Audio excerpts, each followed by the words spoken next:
reaksyon ni Jesus Palsis. 31 hours daw natapos ang parada ng Black Nazarene sa Quiapo. Grabe, no? Ibig sabihin, yung mga original na nagparada, hindi natulog 31 hours. Grabe po yun. Ito naman po ang sagot ni Palsis dito po sa mga bumabaliktad na miyembro, aktibong miyembro na po ng AFP. Discuss muna natin yan, no? Alam po ninyo, sige, pakinggan na natin to si Palsis. Tandaan nyo, mga AFP at PNP na nagbabalak mag-withdraw ng support, kuha nyo man suporta ng mga DDS, pero hanggang online lang sila. O hanggang online lang daw yung mga Duterte supporters. Mas marami kami na totoong tao na hindi susuporta sa pagpapatalsik kay BBM para lang umupo si Sara Duterte. Ayun. Mas marami daw silang mga totoong tao. Bakit hindi kayo nananalo? Bakit hindi nyo na ipapanalo si Trillanes? Bakit hindi... kayo naman, no? Bakit hindi kayo nakakabuo kung marami talaga kayo? Ito si Palsis Dilawan to, di ba? Bakit hindi kayo nakakabuo ng Senate slate na 12? Marami pala kayo. Bakit tumakbo si Leni Robredo hindi sa Senado kundi sa syudad lang ng Naga? Hindi ko po nilalang yung syudad, sa status niya po na vice president siya. Bakit ang tinakbuhan niya ay isang syudad lang, mayor lang, di ba? Bakit si Laila de Lima at Shell Jokno ay tumakbo lang sa Kongreso? Di ba? Kasi mga talunan silang senador eh. Pag sa Senado kasi talunan sila eh. Bakit hindi nyo maipanalo si Trillanes? Ang dami nyo pala. Marami kayo. Oo, sa utak.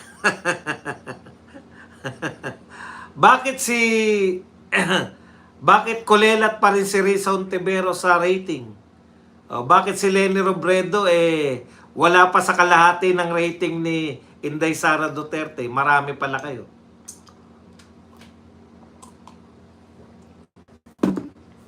Okay. Sabi naman nila ng mga iba, bakit ba kayo nagdidiwang mga Duterte supporters, mga DDS? Bakit kayo nagdidiwang? Isa lang naman yung aktibong sundalo na bumaliktad. Alam po ninyo, hindi yan simpleng ordinaryong sundalo. Yan po ay kernel. May mga tauhan po yan. Sa kasaysayan po ng Pilipinas, yung mga namumuno po, kasi yung mga general, hindi mo po i-expect na sila yung mamuno sa mga pag-aalsa, di ba? Kasi general na sila eh. Alam niyo ibig ko sabihin? Narating na nila yung dapat marating ng isang sundalo. Nagsisimula po katulad nung si Colonel Gringo Honasan, di ba? Diyan po nagmumula eh. Marami po sa kasaysayan po ng daigdig. Colonel Gaddafi. Mga colonel po karamihan nung yung kasi sila yung hindi pa po na-achieve yung kumbaga may mga pa tong mga to eh. Hindi pa pag general kasi mahirap ng pag aktibong general ka. Mahirap kang pabaliktarin eh, di ba? Kasi nakamit mo na yung sukdulan ng yung pangarap eh. Ito po kasing mga kernel, marami pa pong marami pa pong idealism sa buhay.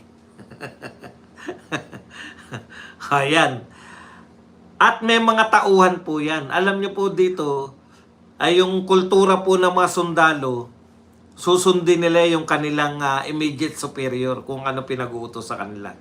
Okay, ikalawa, ang basa ko dyan, marami na po ang nangangayaw. Ayaw nila niyan. Wala pong matinong sundalo. Wala po, sa tingin ko lang wala pong matinong tao ang may gusto ng malaganap na korupsyon.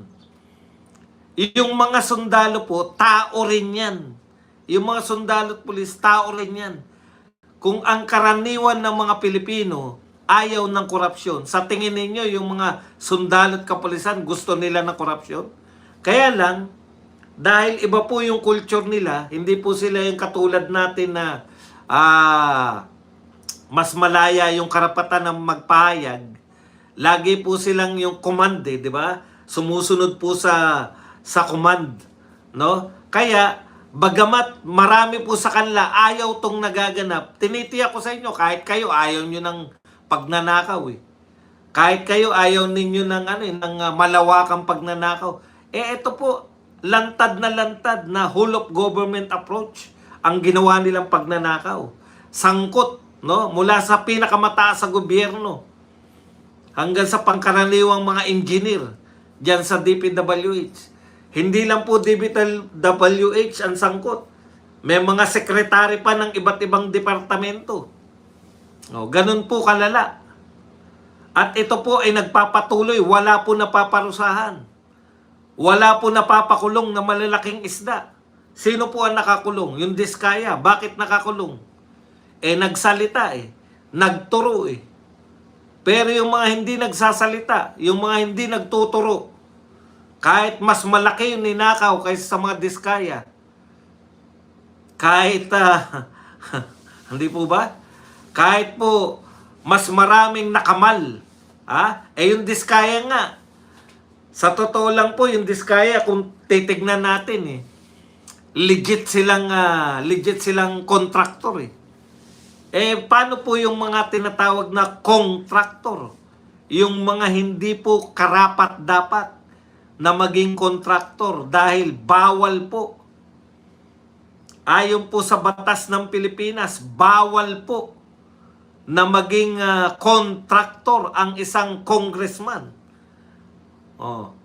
Bawal po na kumuha ng donasyon, kumuha ng regalo ang isang senador mula po sa isang contractor. Kung tutusin yung nakakulong na Diskaya, contractor po yun. Pero dahil sinabihan po siya sa Senado na magtapat ka ng lahat ng yung nalalaman, tapos hindi pa satisfied si Lacson, kinakailangan tell-all. Nag-tell-all pa. Hindi pa rin satisfied. Kinakailangan may ebidensya. Pinakuha pa yung ledger. Kinuha pa rin yung ledger.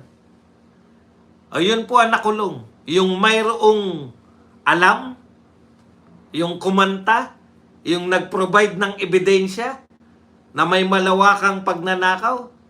Tandaan po ninyo yung ledger. Matibay na ebidensya na po yan. Kasi kay Singson, naalala ko po, yung kay Singson. So, the point is, marami po ang tumututol sa korupsyon. Marami po ang naghanap na may makulong na mga malalaking isda sa hanay ng mga sundalo at kapulisan. Pero, si Colonel Monggao, lamang po, so far, ang naglakas loob na nagpahayag nito sa social media. At dahil dyan, siya po ay na-relieve na sa pwesto. Pero believe kami sa general na yung nakakasako po sa kanya. Sino ba yung general na yun? So believe po tayo sa general kasi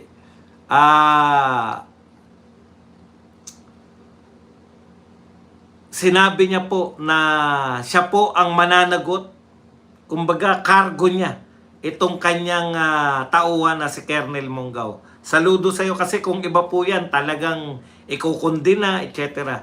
Bilang ama, yan Senator Soto. Ganyan ang pagiging ama, kakalingain mo. Di ba? Yan po ang katotohanan.